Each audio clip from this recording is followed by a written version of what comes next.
I wanted to start with you first. One of the benefits of television as a medium is that as a creative team gets to know their ensemble better, they're able to shape characters and storylines based on their actors and their interpretations. As you've headed into season two, how did the cast impact the direction of this series, and were there particular traits of each that you wanted to hone in more on? Well, when we started this in season one, John and I had an idea of where we wanted to go with the show. And we had a shape. But as soon as we saw the performances of these actors, especially Christie, it they not only fulfilled what we were hoping, but they took it to a whole nother level. And then that suddenly started inspiring ideas and stuff. So we couldn't wait for season two because it was like there's so much more we want to talk about most of these characters. There's so many things we want to bring out that we didn't get the chance to touch on. And by doing so, it actually spins the entire show into a whole other direction. Beautiful teaser. And Jonathan, I think one of the reasons why the Ark has been so successful is a type of sci-fi show that we haven't seen in a while. It's so rooted in humanity and that exploration, and how often we're our own worst enemy, but done so with hope and these three-dimensional characters that you find yourself rooting for, even the quote-unquote villains. And there's so much unexpected humor. How did you and Dean and the rest of the creative team double down on all those aspects heading into season two? And what can you tease about what's ahead? Well, I always say that any good television is about the characters more than the plot. And so Dean, wrote a pilot with great characters in it, and we took it and expanded on them. And then when we cast it, we had these amazing actors who took it to yet another dimension. And I think that that's the secret to success. If the audience likes the people that they're watching every week and want to invite them into their home every week, or really hates them, yeah, or hates them the way you want them to hate them, right. then it'll work. And if not, which there's never a guarantee that it will work, then they won't. And I think we got lucky that we cast it right, and the characters. Yeah. Actors are all very good at playing the characters that Dean created, and it's been fun. Yeah. The casting has been spectacular in this show. And Christy, speaking of all of those layers, your character brings such an empathetic quality and optimism in her leadership. And when so many around her have opposing views and are fighting for survival, she's that beacon of hope for audiences to see the best in themselves. But she has her own battles. And you've done such a brilliant job portraying that. How have you found your way into this character? And as you headed into season two, were there particular aspects of her that you wanted to explore further? Oh man. One, thank you. That's like so lovely to hear that like what I set out to do like is translated and that you're seeing it. But also I was just more interested in this season seeing Garnett not always being a leader. Like, she knows these people now. She feels a part of a family. I was really excited to see her in deeper relationships, whether that be friendship or maybe more than friendship. I was just excited to see her be part of a family, because I know in season one, she talks briefly, I think in episode 4, about losing her sister. And I think she had been missing this kind of hole of needing to feel like she belonged somewhere.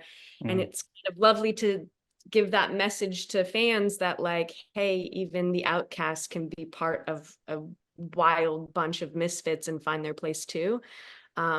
So yeah, if that answers your question, I hope it does. Yeah, fantastic answer. I feel like that theme of chosen family really radiates off this screen. And Dean, something else that I think that you've all done so brilliantly with this show is it's thought-provoking and it's very introspective. Why do you think the sci-fi genre lends itself to this type of storytelling? If you go all the way back to like Star Trek, the original, they were often talking about race relationships with the Vietnam War, but they were able to do it outside of the specifics into the general. And whenever you can do that, suddenly people can have a conversation who aren't talking to each other. And so by placing this in this other world, I think it allows for people to suddenly agree on things that if we were talking about the specifics of today, you couldn't even have the conversation. So sci-fi has always played this role of allowing us to explore concepts in a way that doesn't push everybody's buttons. It's so accessible. And Jonathan, there's such a community that's gathered and supported this show. Has that response surprised you? How much does their involvement influence the trajectory of this series? What's the craziest fan theory you've seen online?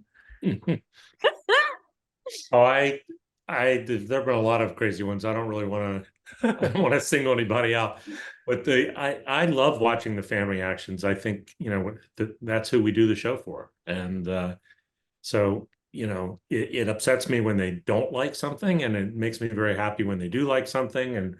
And thankfully, mostly they seem to be liking it. I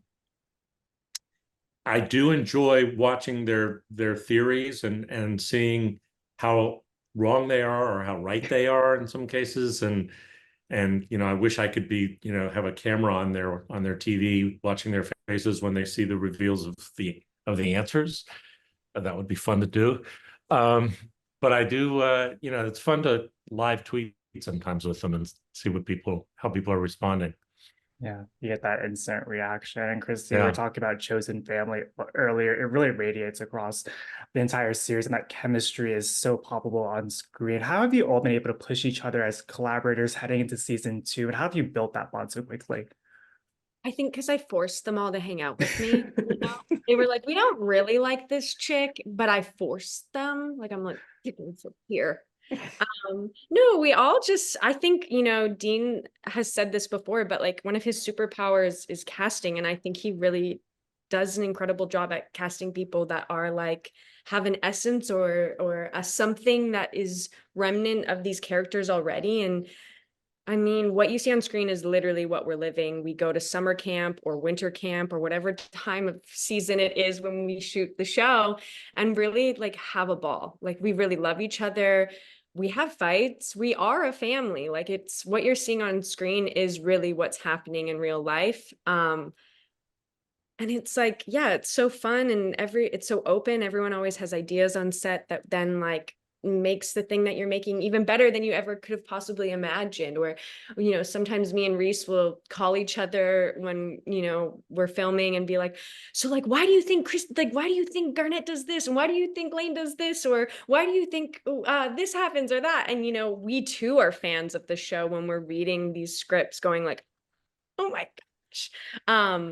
So it's so collaborative, and I think that stems from these two guys just casting incredible people and writing incredible scripts.